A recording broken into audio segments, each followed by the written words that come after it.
हमारी संरक्षा का एक ये मेरुदंड है।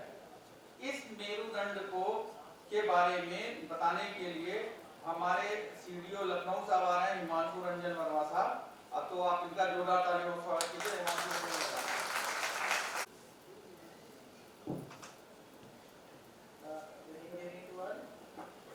ये पीछे तक दिख रहा है, पढ़ पा रहे सब लोग? पीछे तक दिख रहा है? ठीक है। तो मैं जिस टॉपिक पर आप लोग से बात करने आया हूँ, दैट इज बेसिकली जो हमारी डिविजन्स में ART, ARME या फिर SPRME होती हैं, उनमें क्या क्या इक्विपमेंट्स होते हैं, कहाँ कहाँ उनका यूज़ होता है, फॉर्मेशन कैसी होती है, उसके बारे में बात करने आया हूँ। तो जैसा हम सब लोग जानते हैं, जो हमारी ART और ARME है वो एक्सीडेंट रिलीफ डे या फिर accident relief medical one ARMV। SPRMV होती है self propelled accident relief medical one. तो ये जो चीज़ें हैं ये बेसिकली हमारी ट्रेन एक्सीडेंट के टाइम पे यूज़ होती हैं। तो सबसे पहले तो हम ये जानें कि ट्रेन एक्सीडेंट क्या है। Train accident is anything that happens on through railway that causes that affects the working of the railway, that results into some loss of life or some injury, or that leads to some loss of railway property. That everything is covered into accident. Okay, so first we will say कि हमारे जो accidents हैं उनको हम classify कैसे कर सकते हैं, क्योंकि कई सारे एक्सीडेंट्स यार्ड्स में होते हैं, मेन लाइन पे होते हैं। तो अभी this is the classification of accident. The first one is train accident. See, not all accidents that happens in railway are train accident. So first one is train accident that involves a train. The basic thing is that involves a train. ये भी दो type के होते हैं, एक होते हैं consequential और एक होते हैं हमारे other train accidents. Consequential accidents वो होते हैं जिनका कुछ न कुछ consequence होता है ह्यूमन लाइफ पे या रेलवे प्रॉपर्टी पे।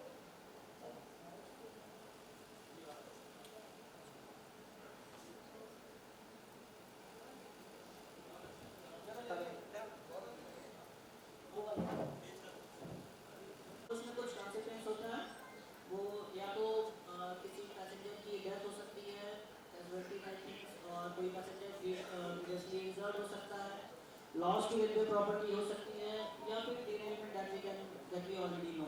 ओके, सो जो हमारे कॉन्सिक्वेंस ट्रेन एक्सीडेंट होते हैं उनको हम चार पार्ट में डिवाइड करते हैं। The first one and the most dangerous thing is collision. Okay, collision is anything that involve side on collision, head on collision और रियर कोलिजन, जिसमें दो ट्रेन्स हमारी इन्वॉल्व हों। इसमें भी हमारी कैटेगरीज होती हैं, जैसे A1 टू A4। ये जो कैटेगरीज हैं इसमें A1 में होता है कि हमारी दोनों ट्रेन्स ऐसी ट्रेन्स हैं जो पैसेंजर कैरी करती हैं, या फिर लॉस टू रेलवे प्रॉपर्टी जो है that is more than 25 lakh. ऐसी चीज़ें जो हैं हमारी कोलिजन के A1 में आती हैं। A2 में आती हैं जिसमें एक ट्रेन पैसेंजर ट्रेन हो, दूसरी ट्रेन नॉन पैसेंजर ट्रेन हो, तीसरी में आती है दोनों नॉन पैसेंजर ट्रेन हो लेकिन रेलवे को जो क्षति है वो 50,000 से कम है। तो ऐसे हमने कोलिजन में बांट रखे हैं। सेकेंड आती है फायर, जैसे अभी same the same thing is कि जैसे जिसमें ट्रेन जो है पैसेंजर ट्रेन है उसमें अगर फायर हो गया that will be taken into B1। ये B1 टू B4 जो कैटेगरीज है वो based on the you can say कि कितना बड़ा एक्सीडेंट है, कितनी रेलवे को क्षति हुई है, उसके हिसाब से बांट दिए।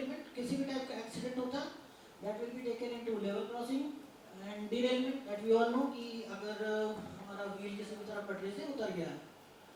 अच्छा, सेकंड जो एक्सीडेंट होता है वो यार्ड एक्सीडेंट होते हैं। इसमें ट्रेन इन्वॉल्व नहीं होती, that I have written there in yards but not involving a train.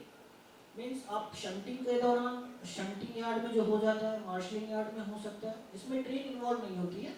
इसमें जनरली जो हम कह सकते हैं कि कैजुअलिटी के चांसेस बहुत ही एक्सीडेंट ऐसे होते हैं कि जिनके वजह से एक्सीडेंट हो सकता था बट हुआ नहीं। Like in case of SPAT it can lead to a major accident but it also cannot lead to major accident or minor accident. So it is a indicative that has a you can say कि उसका एक option है कि उसमें accident भी हो सकता है।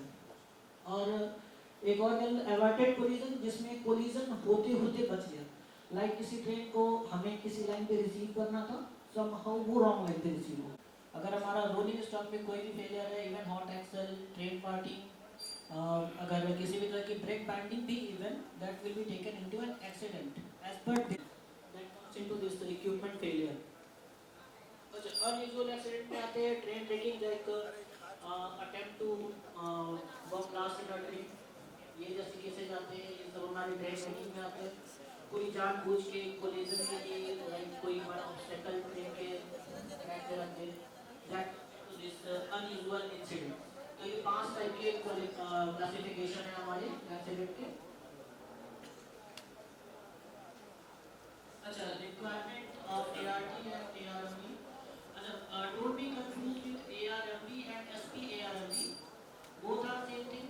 SPRMB is just self propelled, it doesn't require a logo। So in ART, that is basically used for restoration of the track, clearing accident affected area, क्योंकि वहाँ पे जो भी अगर कोई कोच है कैप्साइज हो गया है, कोई कोच अगर पट्टी से ज़्यादा उतर गया, उसको हटाने के लिए, सबके लिए ART यूज होती है। और रीअरेंजमेंट के लिए we have hydraulic rearranging equipment, that is in ART। Capsize rolling stock अगर कोई है जिसको भी हम रीअरेंज नहीं कर सकते हैं, उसको ट्रैक से हटाने के लिए भी ART यूज होती है। रोलिंग स्टॉक अगर कोई रोलिंग स्टॉक समहाउ डिरेल हुआ था और उसको हमने रीअरेंज कर दिया, after that it has to be given fit, तो ART का जो स्टॉक होता है ही ओनली गिव्स फिट। और फाइनली ट्रैफिक को रिस्टोर करना, इसमें सभी विभाग के इन्वॉल्वमेंट होते हैं।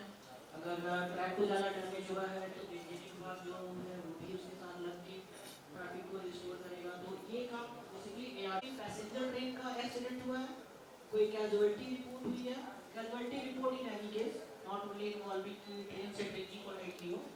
अगर किसी ट्रेन में समहाउ कहीं मास मैसेकर कर दिया तो भी that will be SPRMB will be called. इसमें हमारे SPRMB में डॉक्टर्स भी रहते हैं, so first aid treatment and in case of trauma treatment they are. हम वन बाय वन देखें तो सबसे पहले हम सबसे नीचे वाला देखेंगे, दैट इज अगर कभी ARMB कॉल हुई हो और ART कॉल